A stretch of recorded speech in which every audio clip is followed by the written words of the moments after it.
एक पागल मीनार पर चढ़ गया। डॉक्टर ने कहा नीचे आ जाओ, तो वहां एक पागल आ पहुंचा। उसने कहा नीचे उतर, वरना मैं मीनार को कैंची से काट दूंगा। तो वो पागल जल्दी से उतर आया। तो डॉक्टर ने पूछा उस वक्त क्यों नहीं उतरा। तो पागल ने हंसकर जवाब दिया, आप मीनार को ना काटते, वो पागल था, काट देता मीनार को। एक पागल दूसरे पागल से, तुम किस दिन पैदा हुए? दूसरा पागल, इतवार को। पहला पागल, तुम मुझे पागल बना रहे हो, इतवार को तो छुट्टी होती है।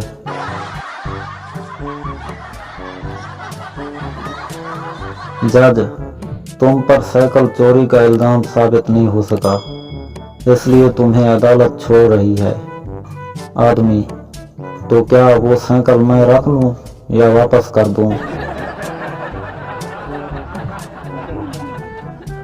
एक कंजूस का बेटा, अबू थोड़ी देर टीवी देख लूं, पढ़ पढ़ कर थक गया हूं। कंजूस, ठीक है देख लो, मगर ऑन नहीं करना।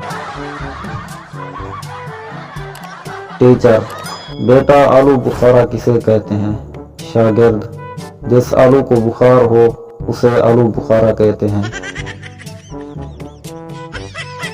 एक दुकानदार कपड़े दिखा दिखा थक गया, मगर औरत ने कहा भाई और दिखाएं। तो दुकानदार ने कहा बाजी, और मेरे पास कफन ही है। एक सियासतदान तकरीर में कह रहा था कि मेरे बचपन के दिन निहायत ही मुफलिसी में गुजरे। हम इतने गरीब थे कि एक कुत्ता भी नहीं पाल सकते थे। अचानक रात को जब कोई आह सुनाई देती तो हमें खुद को ही भौंकना पड़ता।